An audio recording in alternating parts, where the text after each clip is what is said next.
The NCA is often seen as the UK's equivalent to the FBI, and I think that's a fair assessment, really. We've got a lot of high-caliber investigators and officers, and we do have that international reach. Unlike the rest of Britain's regional police, the NCA operates across the whole of the UK and abroad to target serious organised crime, including romance fraud. Between 2020 and into 2021, the losses for the UK in terms of fraud and in terms of romance fraud is in excess of £79 million. This explosion of cases means it's now a priority for the NCA. I have a number of deputy senior investigating officers. Catherine is one of those. What attracts me to the job is it's interesting. No 2 days are the same. I enjoy solving problems. I enjoy solving crime. In January 2021, the NCA received a call about a victim of romance fraud. Worried that this could be the first of many victims, they investigated immediately. Romance fraud in itself can be difficult to investigate because often it will go unreported. People feel embarrassed, feel ashamed, when realistically these are victims of very, very cruel crimes.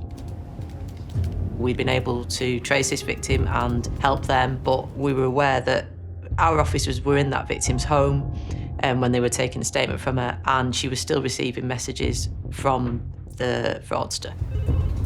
This is very much an organised network. This is not one person sat in a room with a phone. It won't work like that. It couldn't work like that. It's too persistent. It's too sophisticated. It requires time. It requires effort. It requires contacts, because money's got to come in, money's got to go out. You've got to have identities. You've got to have the devices to undertake this type of offending. It does need a network behind it. Convinced this fraud was part of a much bigger criminal enterprise, they launched Operation Syncopated. These criminal organisations sell leads and manuals of how to manipulate multiple targets. Before more people suffered at the hands of this scammer, the team looked into the victim's background. She'd been widowed, I think, a number of years ago.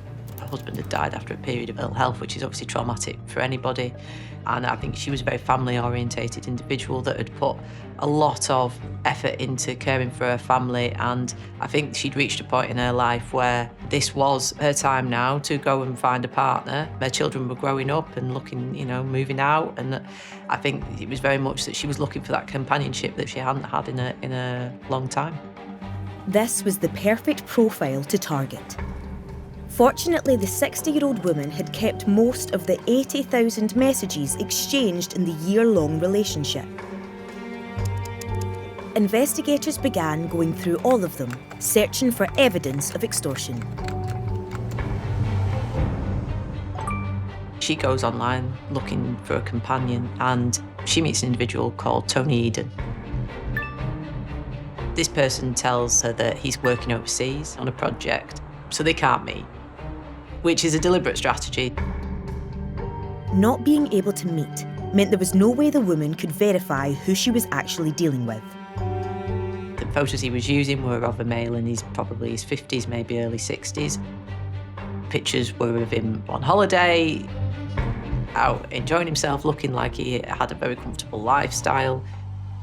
That's a real person's photos that are having their identity used on a day-to-day basis. The team continued studying the messages. I think what we see often is that they will tailor their approach to each specific victim. I think this victim was really looking for companionship. She will have told him about the fact she's a widow, and I think they were exploiting that. It was clear the psychology underpinning this fraud was incredibly sophisticated and manipulative. You were probably looking at sometimes 100, 200 messages exchanged in a single day. Building them to think that this is somebody that really cares about me and wants to start a life with me. Dr. Elizabeth Carter has advised police forces on romance fraud all over the country. Fraud makes up more than half of all crimes. It's a billion-pound industry, and it's something that happens worldwide. When we're talking about romance fraud, it's something that hasn't really hit the public consciousness until relatively recently. And even then, it's seen as something more like a Del Boy crime, something that, people fall for, and not something that's very serious. It has links with human trafficking, sexual exploitation, guns, drugs. We're talking about money mules as well. It has massive far reaches into huge criminal organisations. Looking at these messages, we can see that Tony Eden starts off by showing that he's really vulnerable. And this shows to the victim that this isn't somebody that's very experienced in dating. And that's quite important. It makes sure that the victim's guard isn't put up early on. He then goes on to say, I enjoy your conversation. I'm looking for a woman that knows what she wants in her relationship. That's quite important because it's empowering the victim, but also showing that he doesn't want to be controlling. He wants to have a nice woman. Early on, it shows that he's setting up these expectations of her. So there is this kind of underlying warning almost, but it's framed as, are you going to be as nice as I think you are? The scammer was pushing the vulnerable victim's emotional buttons. His exploitation then moved up a level. So what he's doing is he's giving a little bit of himself, and then he also shows his commitment to the relationship. But the way he's doing that is by forcing her off the dating site, so making her not available to other people. What's particularly cruel about this is that they are in your phone where your friends and family are, and there's an extra idea, this layer of trust that's involved. They can also access you 24/7 as well. What we tend to find is the scammer will want to get you off the dating site as soon as possible and will ask for your phone number or details that they can contact you off the dating website. The reason for that is dating sites are getting increasingly adept at identifying scam profiles and deleting them. The deeper the team delved, the more intense the manipulation became. When she starts to feel a bit edgy about going along with what he wants, rather than her protecting herself, it's reframed as her not trusting him. We see this very often in romance fraud. Once they were off the dating site, the scammer made his first request for a small amount of money, in the form of a seemingly harmless gift card. This is getting the victim to do something physical. And it starts with something small, scratch the back of the card, type in the code, take the photo, send it. And it ends up something big. Go into the bank, pay this amount of money. Then he carries on, directing the victim, and then love bombing again. Because he's asked her to go and do something. He's asked her for this money in the form of this card. He's directing her. He says, just get it that way I told you, thank you. This is becoming much more direct. Whilst the analysis of the messages was important, identifying the criminal behind Tony Eden was critical.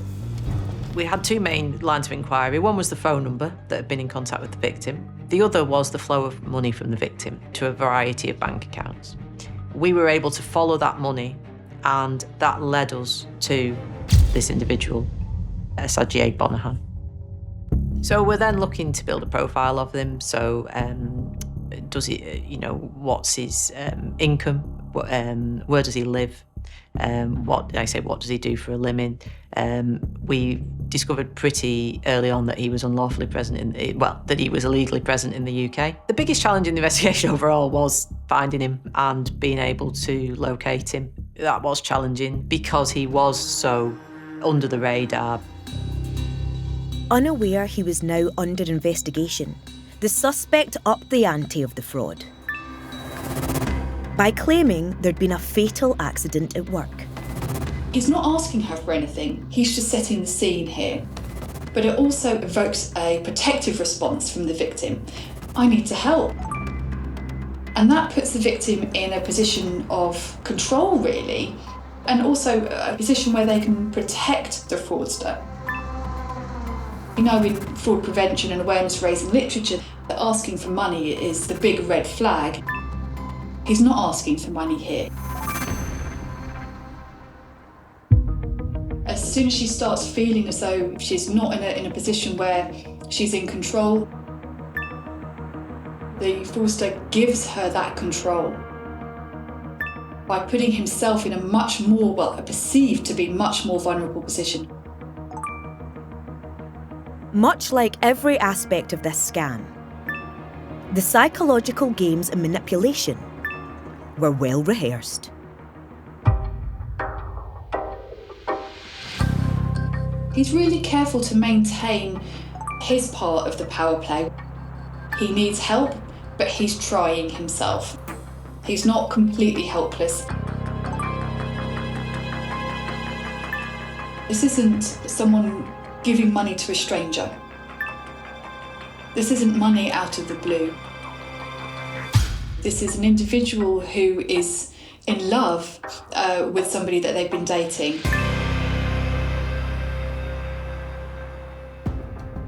Following the romance fraud manual, the scammer suggested they could finally be together.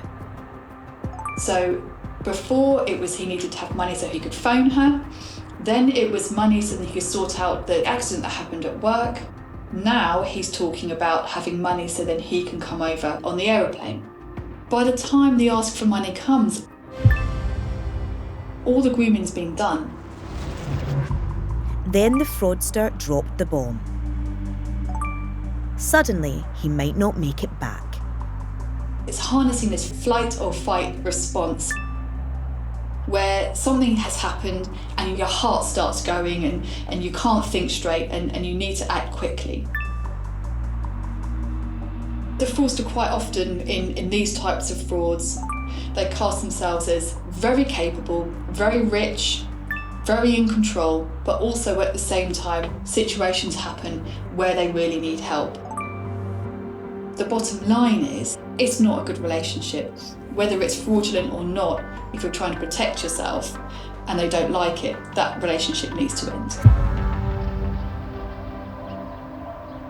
After months of inquiries, the team had more than enough evidence to prove a crime had been committed. With the suspect living under the radar, locating him was still proving difficult. We were struggling, and then one of my team did some work around. One of the big breakthrough we had was we found his current personal phone number. The team did a lot of detailed work around that phone and the movement of that phone and was able to identify that Abe Bonahan was living in the south of London. Located at last, in July 2021, the NCA moved in for the arrest. He had 3 mobile phones on him, and the officers quickly identified that he had what we would call the scam device on him, and he'd actually just sent a photo of Tony Eden to somebody. So he was in contact with victims right up until the point of his arrest. Investigators searched Agbonahan's home and he was questioned. So the interviews were conducted by 2 members of our team, and that was a no-comment interview. It didn't look like the team were going to get any information on the organisation behind Agbonahan. This is one individual, but there's a large number of people operating out there. It's a wide network of people. It does require a lot of support behind it. But they were able to crack his mobiles, and what they found was shocking. Once we were able to download the contents of that phone, we found that he had 1,400 contacts saved into that phone, which were all names, female names, clearly people that he'd met on dating sites. The scale of the deception was staggering. One of the victims had lost in excess of £10,000. It's a significant amount of money. One had actually died and had been terminally ill, and he had been aware of this, and he continued to ask her for money, even sending her messages after she'd died.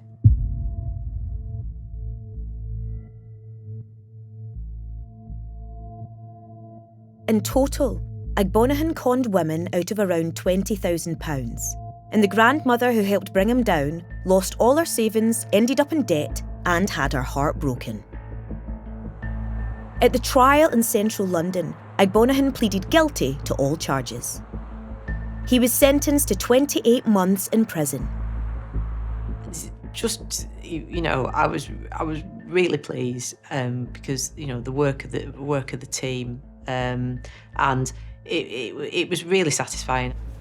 It was a success for the NCA, but their fight against romance fraud continues. There will be a lot of people undertaking this kind of criminality now. And it's about, for people who do engage on dating websites and things like that, it's just being mindful of thinking about who are they engaging with, and speaking with friends about it. Talk about what's going on in your life.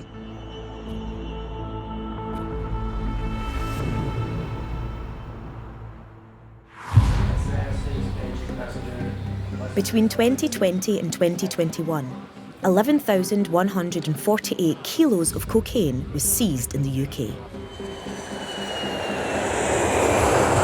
But when over 100,000 kilos is thought to be consumed in Britain every year, it's an ongoing battle. When international organised criminal groups are involved in smuggling, the NCA takes the lead. I'm the branch commander for the National Crime Agency office at Heathrow.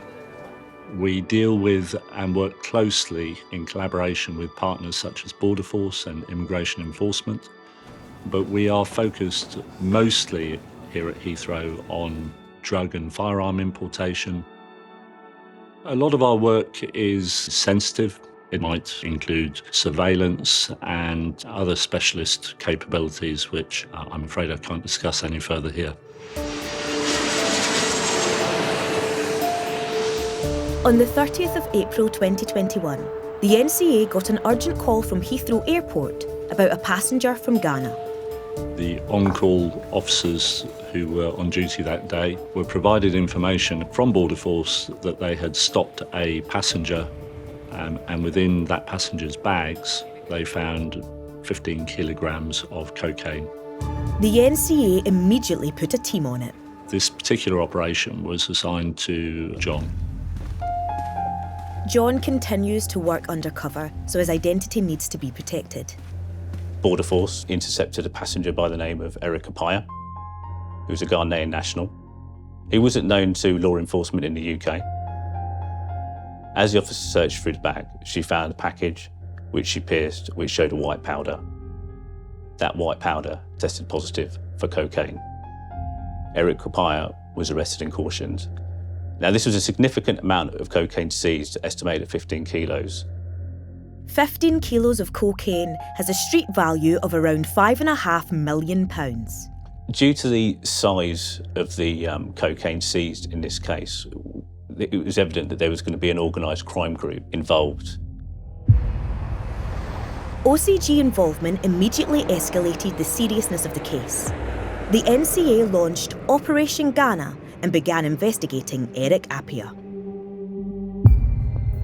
So the information, firstly, that we're looking at is, although this passenger isn't known to UK authorities, we want to know, is he known to the Ghanaian authorities? The checks came back and he was not known to the Ghanaian authorities. This appeared to be an OCG operating on an international level. The NCA turned to their global intelligence links. The Ghana Narcotics Control Commission worked very closely with the NCA to ensure that we tackle those people that threaten the borders and safety of people in both countries. Investigators felt confident Appiah was no more than a courier. 2 weeks later, and it looked like Ghana's NCC had more gang members in their sights. They were secretly filming a male and female suspect while sending a live feed from the Accra airport. Now, as the surveillance is going on, this is being fed back to us as a case team. Another significant observation they see is the male passenger going through the female passenger's bags.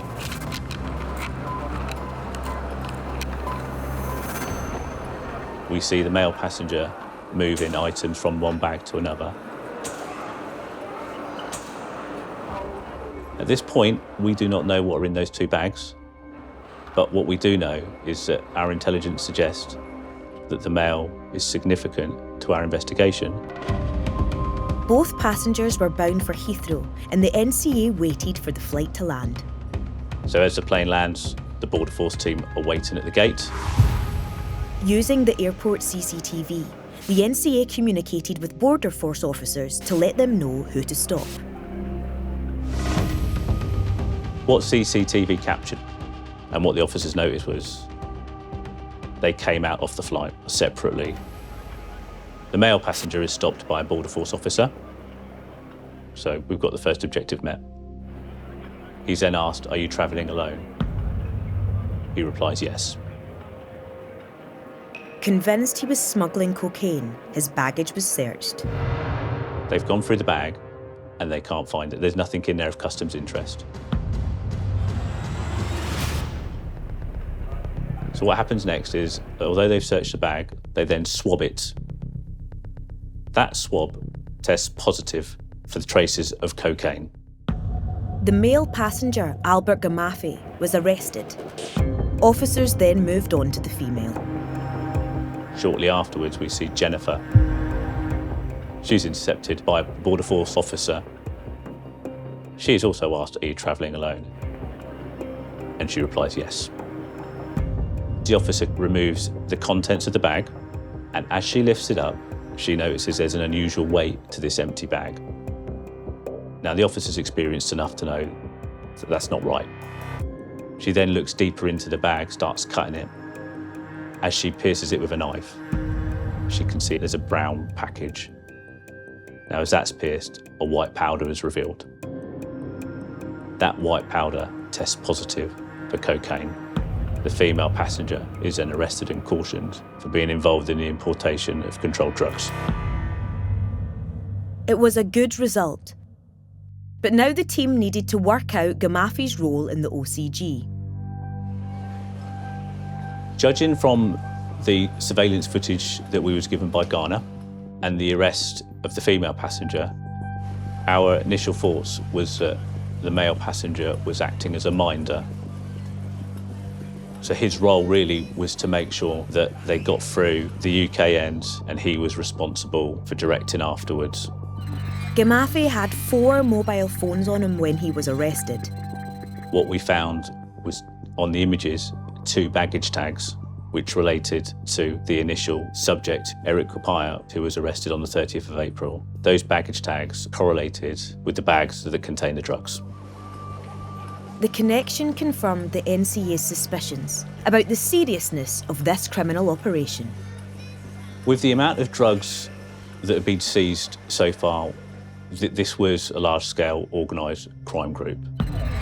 With 3 OCG members in custody, investigators continued trawling the messages and data from the seized phones. Judging from the voice messages that we listened to, we knew that they were losing a huge commodity. They did say that they are losing money.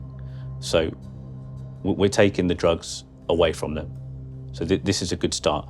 We've also got a minder's mobile phone data. And as we're going through that, we're learning more about this organised crime group. That in itself has a lot of intelligence about how they're working. So this is a bonus for us. Of all the evidence on the phones, one image stood out. As we go through the second passenger's mobile device, we've seen a copy of a passport in his image section of a male called Julius Puplumpu, Ghanaian national. We are then notified by our colleagues that Julius Puplumpu is due to arrive in the UK in August 2021. On the 19th of August, the suspect arrived at Heathrow. So we decided to take Julius Puplumpu. I've then escorted Julius Puplumpu into the customs examination hall. As I empty out the contents of the bag, I lift it up, and then there is a weight to that bag. I've pierced the bag and a white powder is shown. That white powder tests positive for cocaine, I then arrest and caution the passenger for being involved in the importation of controlled drugs. The haul of 6 kilos of cocaine had a street value of over £2 million. Investigators' first port of call was Puplampu's mobile. As we were viewing Julius Puplampu's mobile phone, he was in correspondence, text messages, phone calls previously to the people that we'd arrested. We had all their phone seized, we had all their numbers, so it was quite easy to put that together, and we could tell that they'd been talking to each other. Julius Puplampu had also shared an image of the first passenger when he was arrested. When this was first reported by the NCA, that article was shared from him to the other people involved. Now the NCA had 4 members of a Ghanaian OCG in custody. They studied all the phone data to help prove the suspect's place in the gang's hierarchy. Eric, the first passenger, we deemed as a courier only. Julius Puplampu, the third passenger, he was courier only. Jennifer Adjaman, the female passenger, she was a courier. Albert Gamphy, the second passenger, we didn't accept that he would be a courier only. We believed that he was the next level up, which would be significant. Now, to fulfil that significant role, we have to show that he's got some type of management function in this OCG, that he's leading others, and that he is aware of how the OCG operates. Finally, when the cases went to trial in London, the NCA gang's roles were all accepted. Couriers Appiah, Adjumang and Putlamplu received 6 years each. Mid-level OCG member Gamafi was sentenced to 9.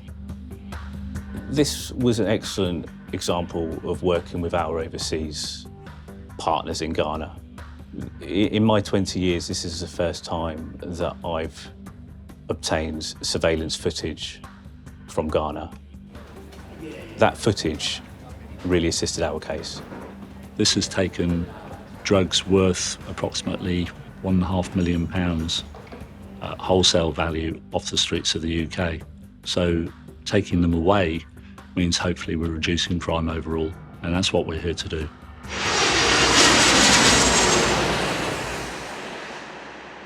Smuggling migrants by organised crime gangs is a global business, thought to be worth almost £10 billion a year. A popular route used by OCGs is by boat, and migrants arriving in the UK by small boats leapt from 8,000 to 28,000 people in 2021. It's a major issue for authorities and top priority for the NCA. I'm a senior officer with the National Crime Agency. National Crime Agency covers the whole of the UK, but we also have officers that are placed around the world in various key overseas locations.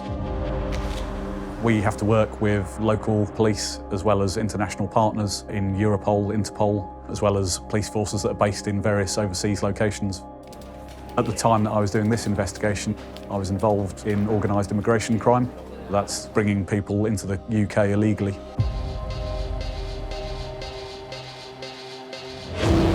The NCA's focus is stopping the unscrupulous gangs who put profit above everything else. The conditions for the people coming across are pretty horrendous. This is part of the issue with the organised crime groups, is that they don't care how the people get across. And I'm sure everybody's read in the news about people that died trying to cross the channel or died in the back of lorries trying to get into the UK. In November 2020, intelligence came in about a boat suspected of carrying illegal migrants. I was in the office and I was told by one of my senior managers that this is a big investigation that the NCA were taking on and that I was to lead on that investigation. On the 18th of November, a boat called the Svanich had been apprehended by the UK Coast Guard and Border Force. So at the start, I was given really the sort of bare facts around the job, so all I knew was that it was a fishing trawler that had been converted. It had 3 crew members on board and it had 69 Albanian migrants. It was originally heading for the Great Yarmouth area off the Norfolk coast. The boat had been intercepted by Border Force and it had been taken into Harwich port where it had been offloaded. That number of migrants suggested the involvement of a serious organised crime group. the NCA launched Operation Sketchlike. So in relation to this investigation, you have what I would class as the core team. So that core team works pretty much 24/7 on this job until it goes to court and until the end of the trial, effectively. One of the key team members was Ian, who needs to remain anonymous due to ongoing undercover investigations. I'm an investigator with the National Crime Agency. I did 30 years within the Metropolitan Police. I worked within the Metropolitan Police in a surveillance capacity and left there, and I'm doing exactly the same sort of work within the National Crime Agency. The NCA needed to act fast before the OCG members went underground. So when we took the job over, obviously the migrants themselves had been offloaded and they'd been dealt with by immigration enforcement. The 3 crew members on board the boat, they'd been arrested. And so my initial concerns or my initial thoughts are around the 3 boat crew, really. The 3 crew were suspected lower-level gang members and would hopefully provide clues about the rest of the OCG. When the crew members were initially arrested, we had very little information about them. We knew that 2 of them were Ukrainian and 1 of them was Latvian. And then it allowed us to go to the Ukraine and say, has this person got any previous convictions? Are they known to your services? And in relation to all 3 of them, in fact, none of them had any previous convictions or had previously been in trouble with law enforcement in their own countries. Frustratingly, the 3 suspects refused to cooperate. A search of the vessel turned up phones and a laptop. Our immediate response was to look at the communication devices of those 3 crew members and also the laptops and other communication devices found on the boat. We submitted them to various laboratories. Whilst waiting for the results from the lab, the team looked at the vessel that had carried the vulnerable migrants. So the Svanik was a fishing trawler originally. It was built in 1963. It had been converted, so it had been crudely converted inside. So the area at the front where the fish would normally be held, that had been converted into cabins. And we think the relevance of this is that obviously it allowed the organised crime group to put more and more people on board than would normally be inside the boat. The conversions themselves were pretty basic. The facilities on board were cramped. There were 72 people if you include the crew and the 69 migrants on board. There were only 20 life jackets. All of the life jackets are out of date and so possibly wouldn't have worked properly. There was a life raft on board the boat, but again, that was 5 years out of date and so quite possibly wouldn't have worked had the boat encountered any problems and sunk.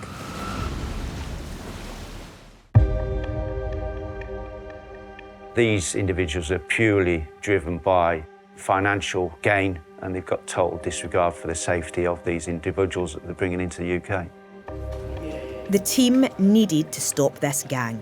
They dug deeper into the history of the ship's movements.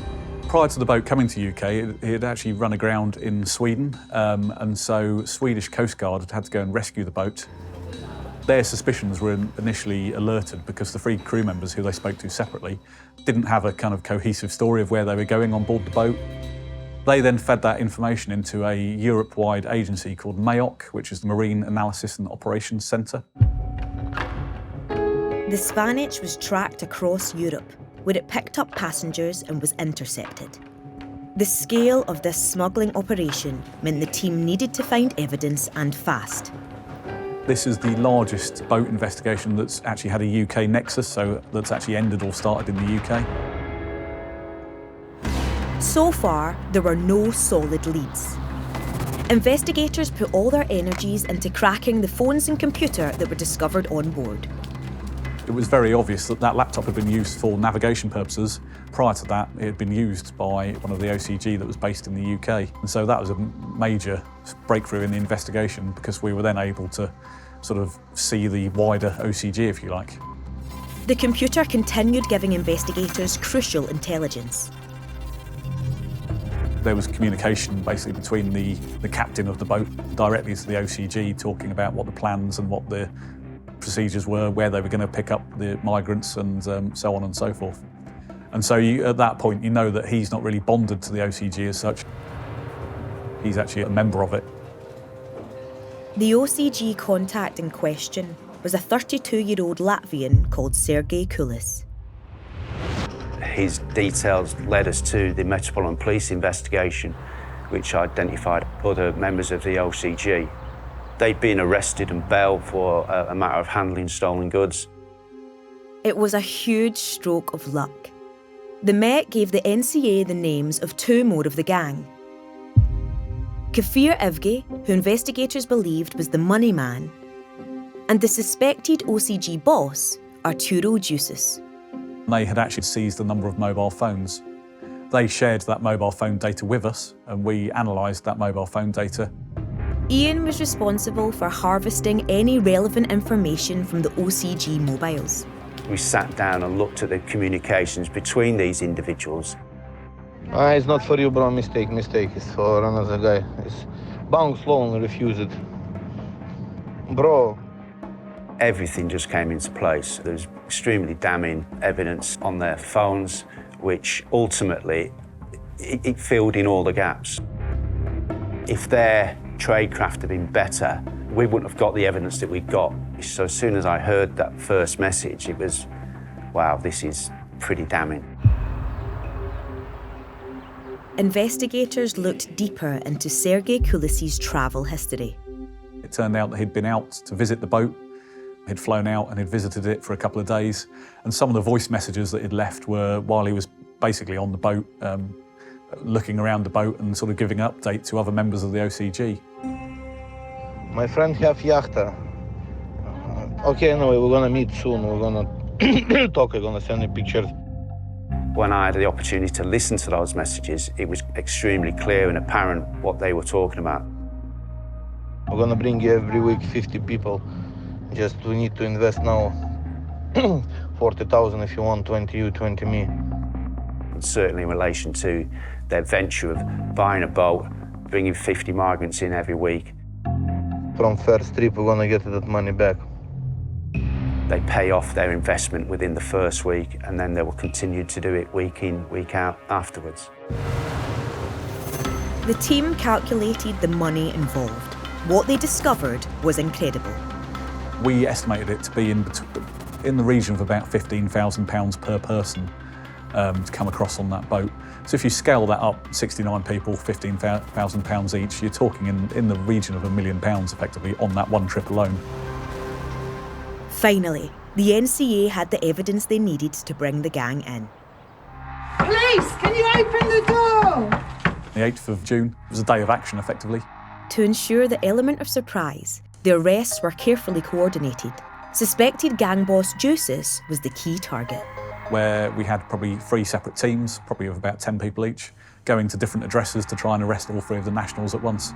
I'm here this morning to arrest you, all right, for the offence of conspiring to facilitate illegal entry into the UK, contrary to Section 25 of the Immigration Act 1971. Okay. Juices was taken to a local police station where he was questioned. Mr. Juices didn't give any information in relation to the offence that he was being investigated for. He was compliant, he talked to us. He was, I guess, maybe resigned to the fact that he'd been arrested for this matter. Despite the gang's silence, the evidence against them was damning. A year after the investigation began, the trial came to court in Chelmsford. Evge got 10 years and Kulis was given 9 years for their parts in the operation. The big boss Juices pleaded guilty and received a reduced sentence of 9 years and 9 months. I mean, obviously we're always concerned about this kind of criminality because at any stage of that process it could have gone horribly wrong. Had the boat sunk, we'd have been talking about a completely different kind of investigation. It was very satisfying for everybody involved. I think it sends out a clear message to persons wishing to get involved in this sort of crime that these are the sentences that you're going to get if found guilty of these offences.